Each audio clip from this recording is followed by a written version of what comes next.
नमस्कार. अनेक वेळा अनुभूतीमध्ये परीक्षा आणि स्पर्धा परीक्षा यांच्या अपयशानंतर अनेक पालक आणि विद्यार्थी मुलं अनुभूतीमध्ये येतात. एस्पेशली अपयश झालं की ते कसं पचवायचं किंवा त्या अपयशातनं कसं उभं राहायचं ह्याबद्दल आज आपण चर्चा करणार आहोत. कारण अनेक वेळा अशा प्रकारे स्पर्धा परीक्षांमधनं किंवा परीक्षांमधनं अपयश आलं की पालक आणि त्या विद्यार्थ्यांना मुलांना असं वाटतं की आता आपलं आयुष्य संपलं, आता पुढे काहीच नाही, मार्गच दिसत नाही आहे. आणि ह्या मानसिक अवस्थेत विद्यार्थी आणि पालक जात असतात आणि ही परिस्थिती खूप गंभीर असते. सगळ्यांच्याच घरामध्ये याच्यासाठी तणाव असतो आणि या तणावावर कसं ओव्हरकम करायचं हेच कळत नसतं. तर मित्रमैत्रिणींनो, एक लक्षात घ्या, या सगळ्या परीक्षा, स्पर्धा परीक्षा या निश्चितपणे आपल्याला टेस्ट करण्यासाठी असतात आणि त्या पास झाल्यावर डेफिनेटली पुढचा मार्ग सुकर होतो. परंतु त्यात अपयश आलं याचा अर्थ आयुष्य संपलं, आता पुढे काही होणार नाही असं अजिबात नाही. विशेष करून पालकांनी हे लक्षात ठेवलं पाहिजे की तो जो विद्यार्थी आहे तो मुळातच अपयश आल्यामुळे अस्वस्थ आहे. त्यात जर पालक त्याच्या अंगावर ओरडले आणि त्याला सांगायला लागले की तू कसा अपयशी आहेस, कसा अभ्यास केला नाही, कसं त्याला फेल्युअर आलं, तर त्या मुलाला ते डायजेस्ट करणं अधिक अवघड आहे. तर ह्या परिस्थितीकडे आपण वेगळ्या पद्धतीने बघू शकलो पाहिजे. ह्यात काय माझं चुकलं आहे हे त्या विद्यार्थ्याला, त्या मुलाला समजून घेण्यासाठी आपण मदत करू शकलो पाहिजे. त्याला इंट्रोस्पेक्ट करण्यासाठी मदत केली पाहिजे की नक्की काय चुकलं किंवा ह्या परिस्थितीला अधिक चांगल्या पद्धतीने कसं हाताळता येईल किंवा अजून काय प्रकारे अभ्यास केला की मला यश येऊ शकेल.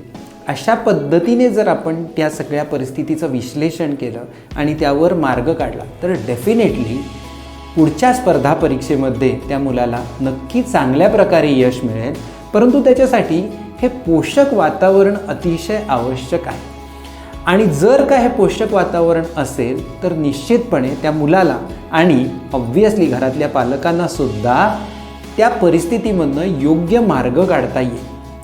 ज्यांच्या घरात आज म्हणजे जर अशी स्पर्धा परीक्षेमध्ये नजीकच्या काळात जर अपयश आलं असेल तर मी 3 गोष्टी ताबडतोब करायला सांगतो. त्या केल्यावर नक्की तुम्हाला त्यातनं काही प्रमाणात रिलीफ मिळेल. एक तर पहिलं म्हणजे इंट्रोस्पेक्शन करायला मुलांना मदत करा की नक्की काय चुकलं आणि आता पुढची स्ट्रॅटेजी आपण काय आखली पाहिजे हे एक. दुसरी गोष्ट, त्या मुलाला नियमितपणे व्यायाम करायला सांगा. व्यायाम केल्याने काय होतं, ताण निघून जातो, जो स्ट्रेस आहे तो निघून जातो आणि तो व्यायाम झाला की ताबडतोब त्याला ओंकार, भ्रामरी यासारखे प्राणायाम करायला सांगा. आणि तिसरी गोष्ट म्हणजे आपल्याकडे जे काही आहे त्याबद्दल तुम्ही म्हणजे ॲज अ पालक म्हणून पालकांनी आणि विद्यार्थ्यांनी ग्रॅटिट्यूड एक्सप्रेस केला पाहिजे की माझ्याकडे आज चांगलं काय आहे. ही कृतज्ञता त्या मुलांनी जर व्यक्त केली तर निश्चितपणे ह्या परिस्थितीवर ओव्हरकम करता येईल. त्याचबरोबर गेल्या आठवड्यात आपण 12 हेल्दी हॅबिट्सचा जो व्हिडिओ शेअर केला आहे त्याची लिंक आम्ही कॉमेंटमध्ये शेअर करतोच आहे, डिस्क्रिप्शनमध्ये शेअर करतो आहे, ती पण पाहून घ्या. सो तुमच्या बऱ्याच प्रश्नांची उत्तरं त्यातनं मिळतील. आणि विद्यार्थ्यांनी आणि पालकांनी एक लक्षात ठेवा, स्पर्धा परीक्षा ह्या जर आपल्याला द्यायच्या असतील तर स्पर्धा परीक्षेतलं अपयश हे सुद्धा पचवायची आपली तयारी पाहिजे.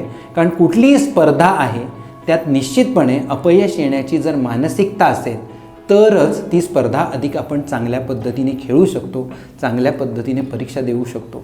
सो स्पर्धा परीक्षेला बसण्यापूर्वी, बसताना, बसल्यानंतर आणि त्याचप्रमाणे रिझल्ट आल्यानंतरसुद्धा आपली मानसिकता ही सकारात्मक पाहिजे आणि तरच स्पर्धा परीक्षेमध्ये आपल्याला यश मिळेल याची मी तुम्हाला खात्री देतो.